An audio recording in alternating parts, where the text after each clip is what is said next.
भगत सिंह ये सिर्फ एक नाम नहीं है ना, ये तो एक पूरी क्रांति का प्रतीक है। पर सवाल ये है कि वो इस मकाम तक पहुंचे कैसे। तो चलिए आज उसी सफर को समझते हैं, उस कहानी को जहां एक नौजवान के दिल में पहली बार इनकलाब की वो गूंज उठी थी।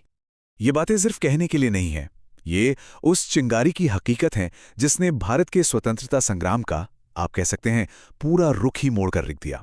तो चलिए उस आग की जड़ों तक चलते हैं। देखिए, भगत सिंह की कहानी किसी आम बच्चे की कहानी है ही नहीं।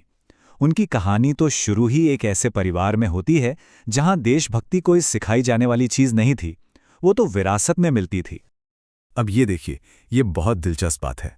तारीख थी 28 सितंबर 1907 और जिस दिन भगत सिंह का जन्म हुआ ना, ठीक उसी दिन उनके पिता किशन सिंह और उनके 2 चाचा जेल से रिहा हुए थे। मतलब सोचिए, ऐसा लगता है मानो किस्मत खुद ही इशारा कर रही थी कि इस बच्चे का जन्म तो आज़ादी की लड़ाई के लिए ही हुआ है। उनका तो पूरा का पूरा परिवार ही क्रांति की आग में तप रहा था। पिता एक राष्ट्रवादी थे और चाचा अजीत सिंह, वो तो ब्रिटिश सरकार के सबसे बड़े और जाने माने विरोधियों में से एक थे। तो ऐसे माहौल में देशभक्ति का खून में दौड़ना बहुत स्वाभाविक था। उनके लिए आज़ादी सिर्फ कोई राजनीतिक मांग नहीं थी, बल्कि ये उनके परिवार की एक विरासत थी। चलिए अब थोड़ा आगे बढ़ते हैं और देखते हैं कि ये जो क्रांतिकारी माहौल था, इसका उनके बचपन पर कैसा असर पड़ रहा था। असल में उनके बचपन की कहानियों में ही भविष्य के तूफान के संकेत साफ साफ छिपे थे। जहां आम बच्चे खिलौनों से खेलते हैं, वहीं नन्हे भगत सिंह को क्या पसंद था? उन्हें मिट्टी में अपने देश की खून से सनी हुई कहानियों को ढूंढने का शौक था। उनका खेल भी उनकी सोच की ही तरह सबसे अलग था। एक बहुत मशहूर किस्सा है कि जब उन्होंने किसान को खेत में बीज बोते देखा तो बोले कि वो भी बीज बोएंगे, पर बंदूकों के बीज, ताकि उनसे आज़ादी की फसल उगे। सोचिए, इतनी कम उम्र में इतनी गहरी, इतनी बड़ी सोच वाकई हैरान करने वाली थी। कहते हैं, हर क्रांतिकारी के जीवन में एक ऐसा मोड़ जरूर आता है जो सब कुछ बदल देता है। भगत सिंह के जीवन में वो मोड़ था जलियांवाला बाग का नरसंहार। साल था 1919। अमृतसर में हजारों निहत्थे लोगों पर गोलियां बरसाई गई। इस एक घटना ने पूरे देश को अंदर तक झकझोर कर रख दिया, लेकिन एक बच्चे के मन पर इसका घाव बहुत बहुत गहरा था।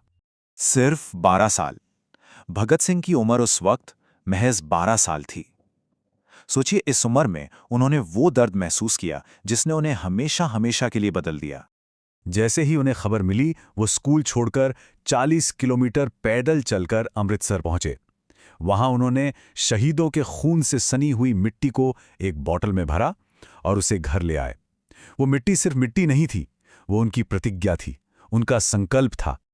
जलियांवाला बाग के बाद भगत सिंह का विश्वास गांधी जी के अहिंसक आंदोलन पर बना हुआ था, लेकिन जल्द ही ये विश्वास टूटने वाला था।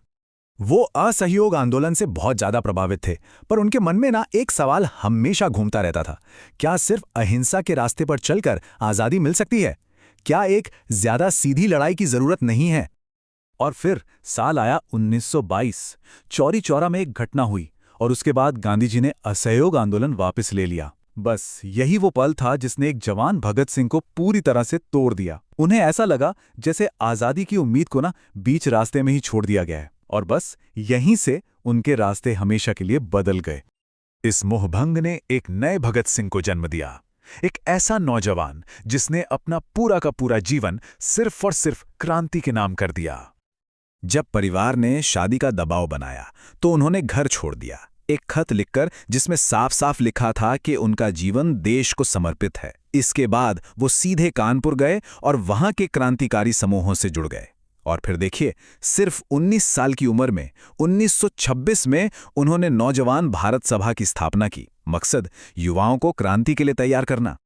लेकिन एक सबसे जरूरी बात, भगत सिंह सिर्फ बंदूक उठाने वाले क्रांतिकारी नहीं थे, वो एक बहुत गहरे विचारक और एक बेहतरीन लेखक भी थे।